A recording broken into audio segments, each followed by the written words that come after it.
Hello, আসসালামু আলাইকুম।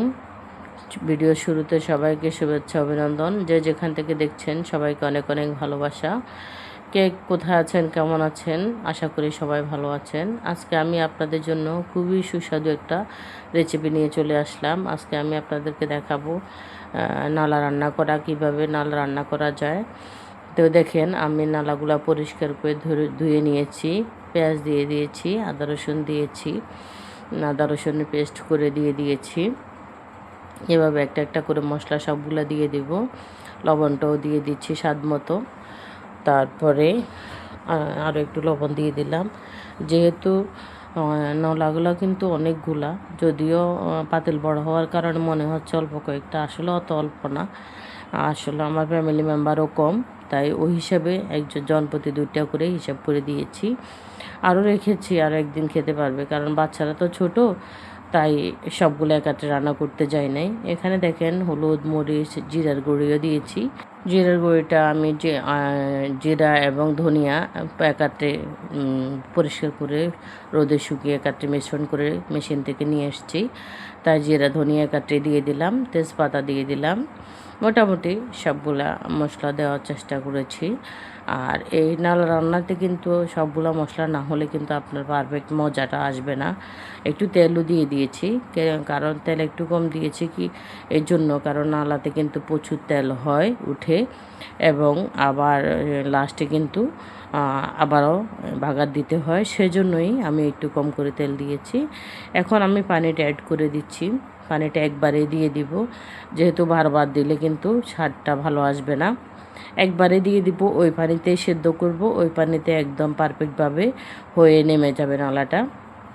আপনারা চাইলে আমার মতো বা আমার রেসিপিটা ফলো করে রান্না করতে পারেন। একবার ট্রাই করে দেখতে পারেন আমার রেসিপিটা ফলো করে আপনাদের কাছে কেমন লাগে। অনেকে হয়তো আমার থেকে অনেক ভালোভাবে রান্না করতে পারেন, আমি জানি, কারণ অনেকের হাতের রান্না অনেক মজা, অনেক টেস্ট।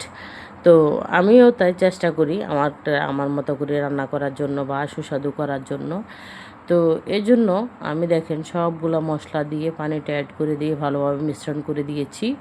কালারটা দেখেন, মাশাআল্লাহ, অনেক সুন্দর দেখাচ্ছে, মনে হয় যেন হয়ে গেছে, কিন্তু আসলে না। আস্তে আস্তে ফুটিয়ে উঠতেছে, দেখেন ফুটার পরে কালারটা কিন্তু অন্যরকম হয়ে গেছে।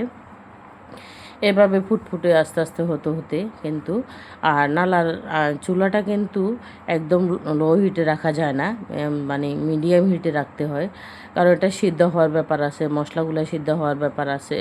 আর যেহেতু বাচ্চারা খাবে, যদি সিদ্ধ না হয়, নরম না হয়, তাহলে হাড় জাতীয় মাংস খেতে অতটা মজা হয় না। যদি পারফেক্টভাবে সিদ্ধ হয়ে যায়, তাহলে কিন্তু আপনি নালা খেতে যেভাবেই খান না কেন, রুটি দিয়ে খান বা পরোটা দিয়ে খান বা নান রুটি দিয়ে খান, যেটা দিয়ে খান আপনার কাছে মজা লাগবে। এই বলতে বলতে দেখেন আমার নালার ঝোলগুলো কিন্তু অনেকটা শুকিয়ে এসেছে এবং কালারটা পরিবর্তন হতে শুরু করেছে। আসলে প্রকৃত অর্থে রান্না যখন একদম ফাইনাল পর্যায়ে চলে আসে ক্রমান্বয়ে, তখন রান্নার পরিবর্তন হতে শুরু করে। দেখতে দেখতে আপনাদের সাথে কথা বলতে বলতে কিন্তু দেখেন নালার কালারটা সত্যিকারে অর্থে খুব সুন্দর একটা রূপ ধারণ করেছে। এখন দেখেন কালারটা কি সুন্দর একটা লোভনীয় কালার চলে এসেছে। জানি না আপনারা কে পছন্দ করেন বা না করেন। যারা পছন্দ করেন, আমি আশা করি তাদের জিভে জল এসে গেছে, আমার আশা এবং বিশ্বাস। যারা নালা প্রেমী আর কি, যেমন আমি, আমার বাচ্চারা বা আমার ফ্যামিলির লোকজন, আমরা অনেকেই নালাটা খুব পছন্দ করি। এবার আসেন, আমি কড়াই বসিয়ে দিয়েছি, তেলও দিয়েছি। এখানেও আমি সমপরিমাণে তেল দিয়েছি। রসুনটা বাগার দেব, হালকা করে নেড়ে চেড়ে একদম বাদামি রং করে তারপর রসুনটা দিয়ে দিব। রসুনটা বাগার দিলে হয় কি, আপনার মানে রসুনের যে বাগারের যে স্মাইলটা, ওটা যদি আপনার নলার সাথে মিশ্রণ হয়ে যায়, তাহলে আপনার নলাটা খেতে আপনার আরও সুস্বাদু লাগে।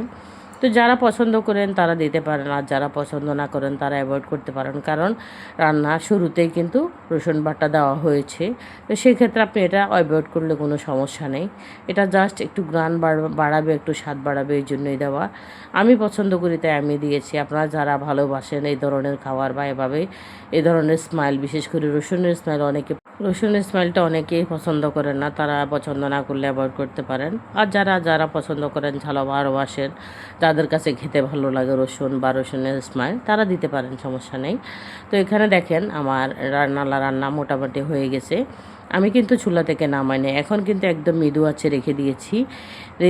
মৃদু আঁচে কিছুক্ষণ রাখলে হবে কি, ওই যে বাগারের গ্রানটা এবং নরম হওয়াটা পারফেক্টভাবে হবে। এ ফাঁকে আমি অফ ক্যামেরায় রুটিগুলা, চাউলের রুটিগুলা রেডি করে নিয়েছি, খোলায় দিয়ে দিয়েছি।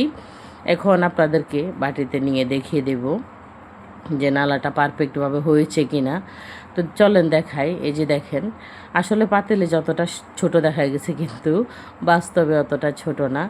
যাই হোক, আমার বাচ্চারা ছোট, আমি ইচ্ছা করি ওদেরকে বলে, যারা না গরু কাটছে তাদেরকে বলেই আমি নালাটা ছোট করে কাটিয়েছি, যেহেতু আমার বাচ্চারা ছোট যেন পারফেক্টভাবে খেতে পারে সেজন্য। তো কেউ কিছু মনে করবেন না, সবাই ক্ষমা সুন্দর দৃষ্টিতে দেখবেন এবং ভালোবাসা দিয়ে পাশে থাকবেন। যারা নতুন তারা অবশ্যই আমার চ্যানেলটা সাবস্ক্রাইব করবেন, পাশে থাকবেন, সাপোর্ট করবেন। আর যারা আমার ইউটিউবের সকল ভাই বোন বন্ধুরা আছেন সবাই ভালোবেসে সাপোর্ট করবেন। আমি আপনাদেরকে ভালোবাসা দিয়ে সাপোর্ট করে যাব, পাশাপাশি থাকব। এখানে দেখেন আমি বিকেলের নাস্তা আমার বাচ্চাদের জন্য রেডি করে টেবিলে চলে এসেছি। বিকালের নাস্তা রেডি হয়ে গেছে, বাচ্চাদেরকে এখন দিয়ে দিব, ওরা খেয়ে পড়তে বসে যাবে। তো আজকের মতো এখানে বিদায় নিলাম। সবাই ভালো থাকবেন, সুস্থ থাকবেন। আল্লাহ হাফেজ।